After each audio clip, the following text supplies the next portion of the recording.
Korea.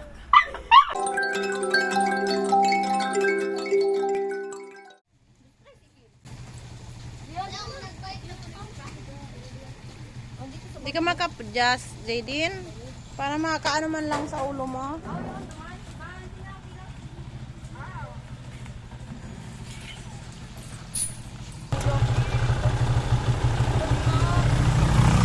Kanino yung naiwan na biscuit kanina? Kay Jaydin yun?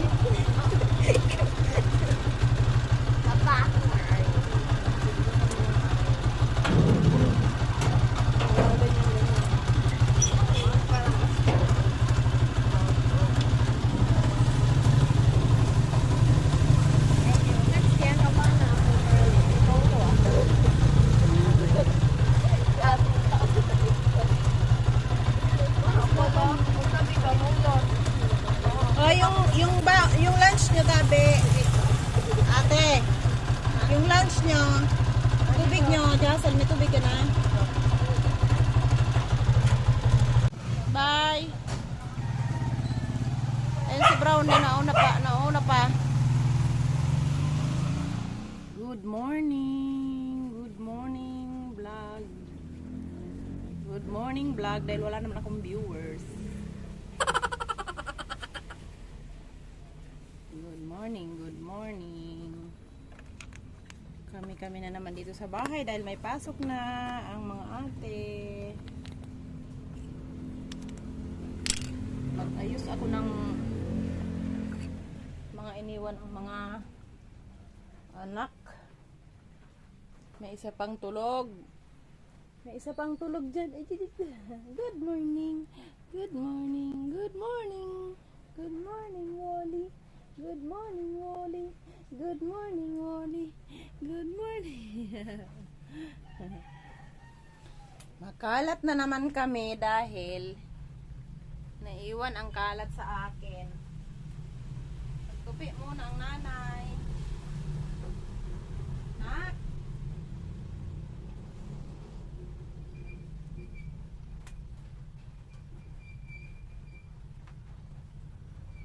Excuse me? Excuse me, Day. Excuse me, Day. No.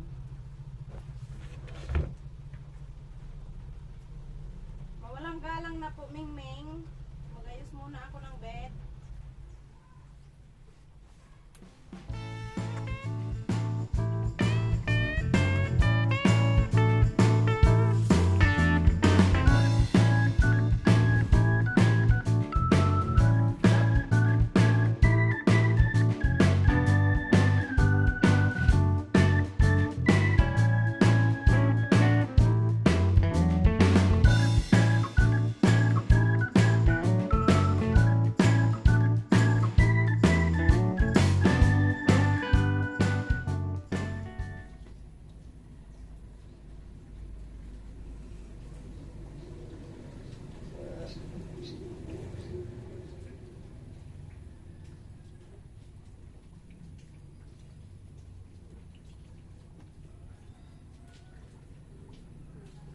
Ang daming gawain na iiwan sa nanay po. Ay, pasok na. Kasi lahat ng kalat na iiwan nila. Kasi nagmamadali sila lagi. Labahan na ba ito? Nagmamadali ang mga bata. May isa na naghumihilik pa.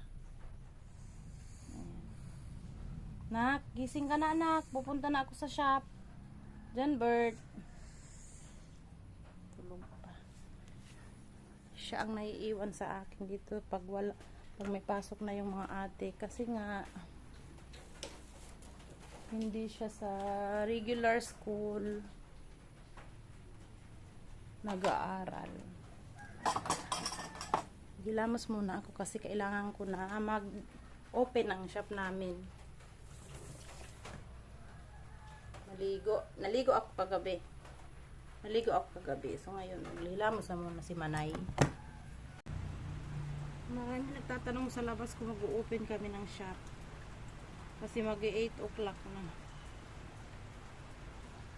Naghatid pa kasi yung tatay sa school sa mga bata. At may inaasikaso ang asawa ko, yung mister ko, na kailangan ng papa niya, ng biyanan ko sa senior citizen. Kaya hindi pa kami nagpapagbukas. Kailangan ko na mag-open sesame.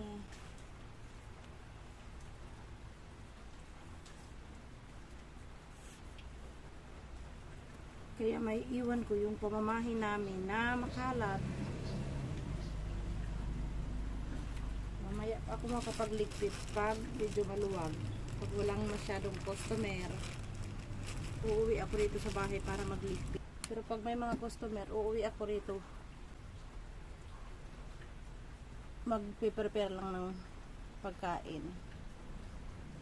Sa gabi na ako maglalaba, maghuhugas, kung ano-ano. Kaya double time. Nak, bangon na anak ko. Bangon na po. Maglinis ikaw rito, ha? Maglinis ikaw. Anong araw ngayon? Wala ka man tutor ngayon. Ano ba ngayon? Webes? Wala. Kahapon sana kaso ang lakas ng ulan kaya hindi nakapunta yung nag-tutor kay Bunso.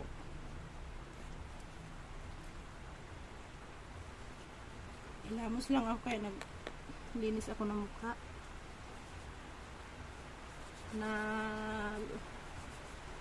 Naligo ako paggabi bago matulog. Kaya ngayon half bath lang muna.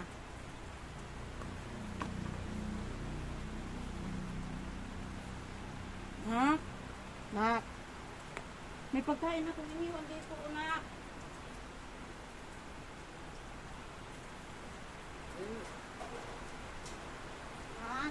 Kumain ka na lang, may kanin doon, tapos may ulam akong pinira doon sa'yo. Kain ka na lang, iya. Tirahan mo si Papa ng ulam kasi si Papa hindi pa yun nagkumain. Ako lang kaya ako nagkape na rin ako. Yung ulam. Yun na yung breakfast ko. Yung ulam. Tingnan mo na lang po, tinakpan ko doon sa may lagay ng mga plato. Tirahan mo si Papa, tapos takpan mo ulit, ha? Baka anuhin ng pusa. Yung pagkain nyo pwede kainin ng pusa. Yung kinainan ng pusa hindi nyo na pwede kainin. Magpunta muna ako sa shop, anak, magbukas na ako, ha? Nasaan na yung mga dito, yung mga ginagamit na kunin ko tong charger ko. Ala, naiwan yung ID ng ate. Oo. Naiwan ang ID ni Ate Jid tsaka ni Ate Jidin. Ako. Chat kasi. Si Ate Jacil merong ID yung pinaayos pa nga sa akin. Ito naman na dalawa, iniwan ang ID niya.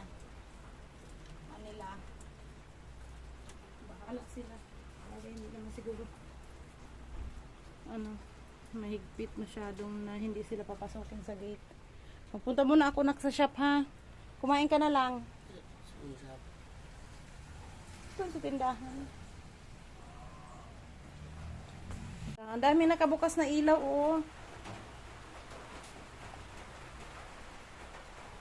Mamaya, pag wala ka nang ginagawa dito, patayin mo itong ilaw dito, anak, ha? Itira mo yung sa kusina, okay?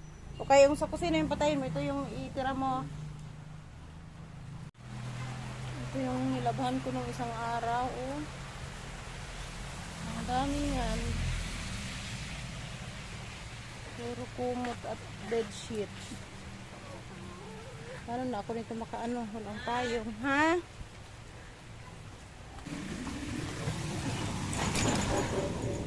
Walang payong. Ayan. Nandito na ako sa shop. Kapitbahay lang namin ang shop namin.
Wait lang ha.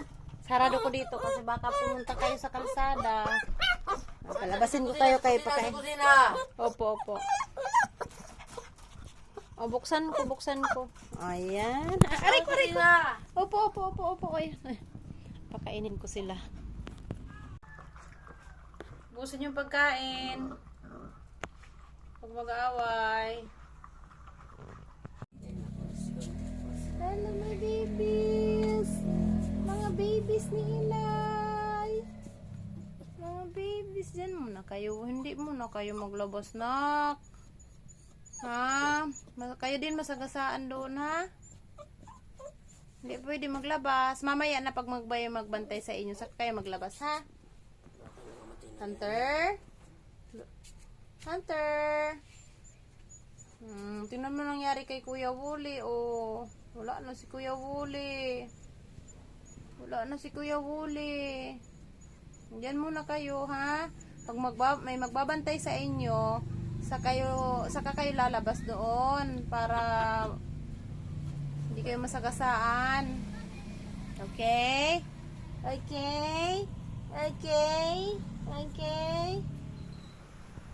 Halika na, ligpit na, nak. Uwi na yun sila ate. Darating na yun sila ate. Kasi lang yung body niya. Hindi siya talaga yung gagalaw yung body niya. Alin? Yung ginagalaw ko yung si Wooly. Freeze lang yung body niya. Kasi, wala nang buhay yung katawan ni Wooly. Bakit siya freeze lang? Wala na nga siyang buhay. Parang, na yung katawan niya. yung parang nice na yun, na freeze na eh. Hindi nagagalaw Hindi na siya yun. nakagalaw. Namimiss mo si Wooly? Oo man siya. Ha? Oo man siya. Kawa man siya. Bro, ano ko yung reaction ni Ate Rico? Nakita niyo yun na? Oo nga nandyan na yun sila ate. Kasi may nangyari po sa alaga namin si Wooly kanina. Nandito lang siya kanina, binibidyo ko pa nga siya kaninang umaga dyan sa bed ng mga ate niya. Kasi lagi siya talaga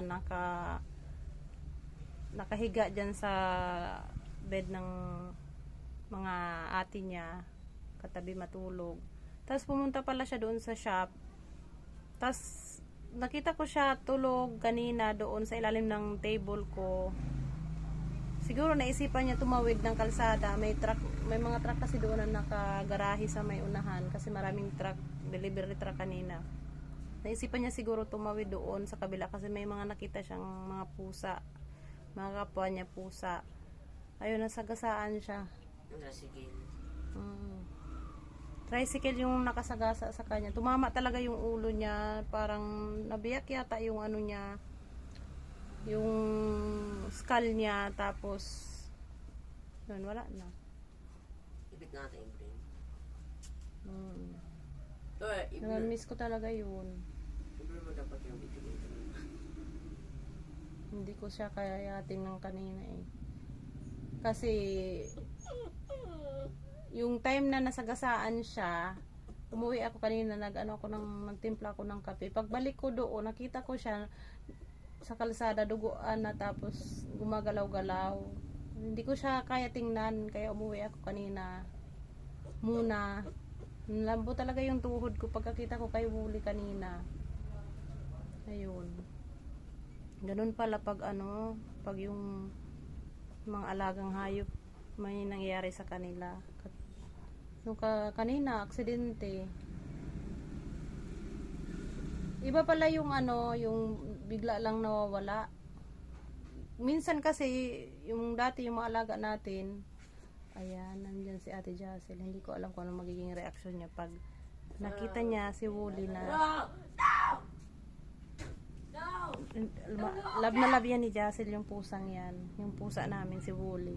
Tingnan ko yung reaction niya kung Patay si Wooly! ano magiging reaction niya. Patay si Wooly! Patay! Hindi siya naniniwala. Sabi ng bunso ko na patay daw si Wooly. Hindi ko alam kung anong hindi ko alam. Sobrang lungkot ko kasi umaga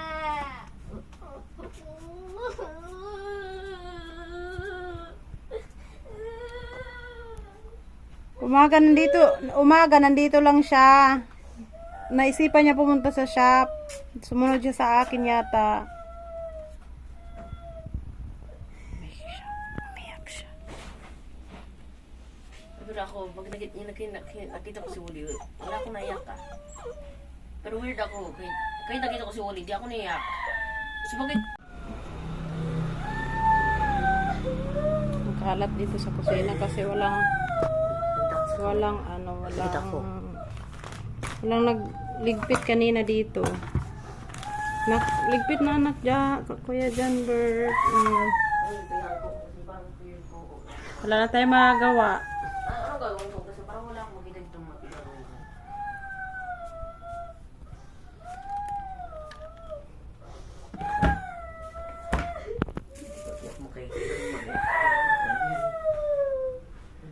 Ang kalat dito sa kusina.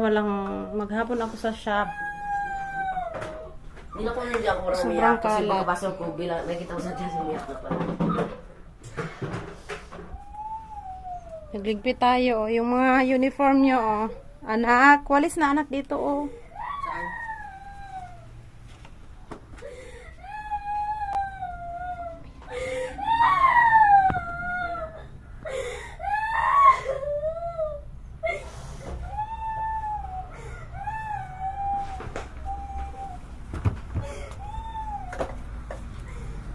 Hello, baby.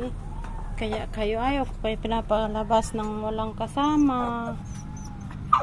Walang kasama kasi baka masagasaan din ang mga baby ni mama. Katulad kay Wuli, oh. Pero Kawawa naman kay Kuya Wuli. Nakita ko sa may likod din eh. Nakita ko din sa may likod ng camera. Ang kalat natin, oh. Maghapon kasi ako sa shop.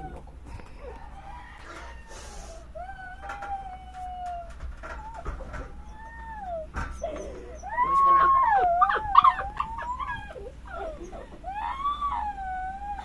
Buriya. Magwalis ka dyan. Walisan mo na anak ha. Wag na kasi ako maghapon. Ako sa shop. Nakatayo lang ako para akong maghapon lagi sa lady, oh. Lagi ako nakatayo. Nakakalungkot talaga mawala ng alaga. Kahit hindi siya tao, pero parang kapamilya na talaga yung mga alaga na yan. Para ko yan mga anak ko. Yan, oh. Parang mga anak ko na itong mga alaga namin na ito. Isa lang muna kargahin ko, ha? Isa lang muna. Hindi ko kaya kargahin. Marami, oh. Isa lang. Isa lang muna kasi na-miss ko kayo. Na-busy si mama doon. Oh, na-busy si mama. Wait lang, Hunter. Mamaya na. Walang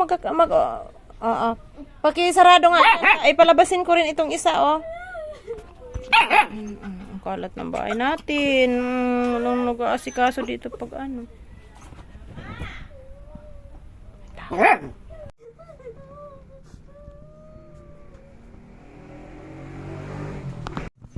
Wala na siya.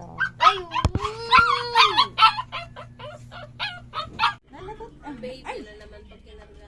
Pag kinakarga, behave. Pero pag nasa ano, parang ewan. Parang nakakawala sa... Halika po! Ay! Magwiwi na naman, oh!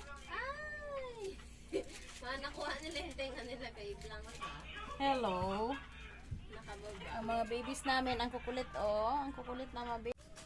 Ay, baby namin, oh. Dami naming sampay, oh. Ang daming sampay ni mama. Ang daming sampay ng mama. Kasi lagi maulan dito sa amin. Pinakainan nyo ito, bebe? Pinakain ko yan. Si Miming pala ito na lang. Bigyan mo na, tiplahin mo na yung gatas para dyan sa tuta. Kasi wala pang ulam. Sila.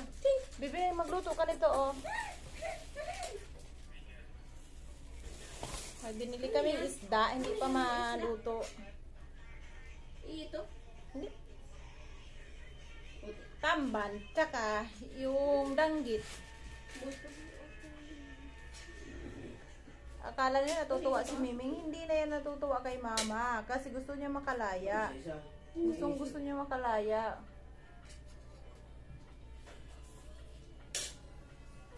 Oh, come on! Ibig sabihin, pag lumalaban, na ano na siya, may boses na siya, naiinis na talaga siya. Hindi naman. O, humihingi siya ng pagkain.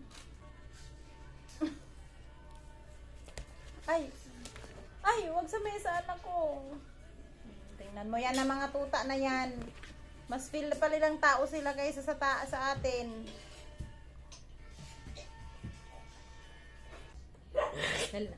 Hello. Baba. Hello po. Hello po. Gandang hapon. Kain tayo. Mag-pray muna ako na.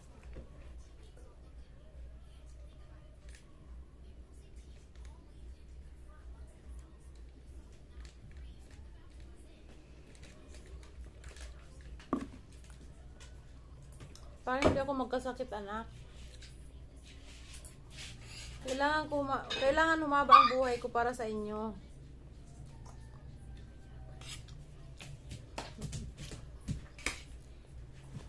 Tama na yan, anak. Thank you. Isang kutsara. Ayan, nag-rice na ako ngayon. Ito lang talaga yung kakainin kong rice. Hindi naman siya totally na walang rice. Tumitigam ako ng rice. Ay! Oh, wow.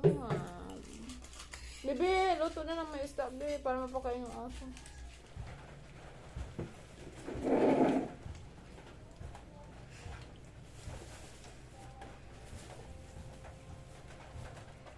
Lalagyan na. Ito. Sabi ko ako. Nasaan yung isang ano? Yun na lang. Alin? Ito. Oo, hugasan mo naman yan. Corned beef lang yan, oh. Yun na lang. Ay, hindi man pala ito, anak, pwede ano yan. Kasi maliliit.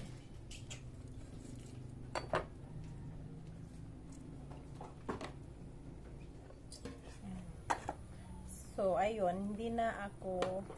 Ate Jed, ba't ka na tumatago? Nagtatago tong kasama ko. Hindi na ako nakapag-video after nang magsiuwian sila galing sa school nung araw na masagasaan yung alaga naming si Wooly. Kasi Iya ka na talagang yung atmosphere, yung talagang namatayan sila ng mahal sa buhay, kaya hindi na ako nag-video. Napag-usapan na naman namin si Wooly dahil naglilinis kami ng isda, kasi paborito niya talaga yung hilaw na isda. Yun nga, kasi sinanay ko siya na binibigyan dati, maliit pa siya, kasi konsentidor ang nanay ako kasi. Napaka-konsentidor akong nanay, sabi ni ng lola nila, ng mama ko, napaka-konsentidor akong pet owner, kasi lagi ko siya binibigyan ng isda. Every time na bibili ako ng isda, bibigyan ko talaga siya ng hilaw na isda, kasi alam kong gustong gusto niya. Mura kasi ito, kaya kahit bigyan ko siya ng ilang pirasong isda, okay lang. Kaya ito pag naamoy niya talagang nag-iingay siya, hindi talaga siya titigil na hindi ko siya bigyan ng tamban isda. Yan. Kaya yun yung nagpapaalala na naman sa amin sa lagi na lang si Wooly everyday. Yung kagigising ko lang kanina, ba't siya yung naiisip ko? Sabi ko, ayun na si Wally. Wala nang buhay. Bubulok na siya doon sa ibingan sa kanya. Masakit din pala kahit ano, hayop yung mawala sa'yo. Mag-move na tayo sa pusa na nawala. Hindi, masakit lang talaga na makita yung alaga mo na gano'n, naduguan dun sa kalsada, no? Nakita ko siya na nagaganyan siya na hindi na talaga ako hindi na ako lumingon pa. Hinayaan ko na muna siya. Umuwi saka ako naghahagulhol sa bahay, dito sa bahay. Kasi doon nakakahiya, ang dami-daming tao. Ang dami-daming tao nung time na yun sa shop namin. Tapos umiyak ako na parang nawala ng yung tao yung nawala.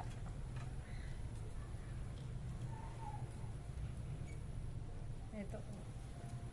Yung mga gusto niyang isda. Pero hindi ko talaga makakalimutan yung si Wally kasi yun yung pinakaunang pusa na inalagaan namin simula nung ipanganak ko ang mga anak ko. Kasi mahilig talaga ako sa pusa, sa aso nung bata pa ako, tsaka nung wala pa akong mga anak. Pero nung nagkaanak na ako, talagang tiniis ko na walang aso, walang pusa sa bahay dahil sa mga anak ko. Kasi yung mga bata gumagapang-gapang sa sahig, tsaka yun nga, pwede sila makagat, nagiging madumi yung bahay. Aminin na natin, naging madumi yung bahay. Kailangan may ka maglinis pag may mga alagang hayop. So nung mga maliliit sila, hindi muna ako nag-alaga ng mga pusa, ng aso para sa health ng mga anak ko. Pero nung lumaki-laki na sila, inalagaan namin yun si Wally. Galing yun sa kalsada. Sa kalsada, diba? Napulot lang namin yan dyan sa harapan ng bahay namin. Sobrang liit ni Wally, sobrang baho ng pusang yun. Dalawa yun, namatay yung isa, hindi niya kinaya, hindi nakasurvive kasi ang liit-liit pa. Siguro kailangan pa nila magdili sa nanay nila. Sino kaya naglagay niyan dyan sa harapan ng bahay natin, no? Kasi hindi man daw sa mga kapitbahay namin yung pusa. Yung pusang inalagaan namin, hindi pa sa kanila. Inisip ko, ba't nakarating yun dito sa may harapan ng bahay natin? Na magkasama silang magkapatid, dalawa yun. Kaso yung isa medyo parang may sakit siya. Yung nabuhay lang, yung nakasurvive lang, yun si Wally. Nalagaan namin ng 3 years na, no? 3 years namin nakasama yung pusang yun. Talagang napamahal sa amin yung alaga namin yun. Tapos sa isang iglap, hindi namin inaasahan. Yung umaga, nandyan pa yung video ko. Unahan ng video ko na nandoon pa siya sa bed ng mga ate niya, nakahiga. Tapos nung pagpunta ko sa shop, pumunta rin siya. Doon kasi siya, pag nandoon na ako sa shop, nandoon na rin siya sa ilalim ng table ko, natutulog. Tapos before na masagasaan siya, pinakain ko pa siya Pinakain ko pa siya. Kasi pag naririnig niya na may tumutunog na plastic, alam niya may pagkain. Lumabas siya doon galing sa ilalim ng table ko. Pinakain ko muna siya, tapos umuwi ako, nagtimpla lang ako ng kape. Ko. Pagbalik ko, yun na yun. Umalis pala doon sa sa ilalim ng table ko. Lumabas doon sa may kalsada kasi nakita niya yung kapwa niya pusa doon sa kabila. Tapos umilalim siya, doon siya dumaan sa ilalim ng truck van, tapos tumawid siya. So may tricycle na paparating na mabilis yung patakbo. Hindi siya nakita kaya nasagasaan siya. Kaya yun, yung katapusan ng mundo. Yun yung katapusan ng mundo. Bebe, pakain mo nga ito kay ano. Pakain mo bebe ito kay... Ay, pinakain mo yun, no? Baka hindi nakainom. Hugasan mo na yun, magluto na tayo. Magluto na tayo. So, ito na yung buhay namin. Wala si Wooly. Wala nang nakikialam pag may naglilinis kami ng isda. Kasi yung isa naming pusa, yung si Loki, hindi siya mahilig sa ganitong pagkain. Yung isdang hilaw. Hindi talaga siya nakikialam ng mga ganyang pagkain. Ayaw niya namang hilaw na pagkain. Yun yung pusa namin na yun, si Loki. Ha? Tawagin mo. Baka kung saan yun pumunta, mapano yun? There's not much to do when all I can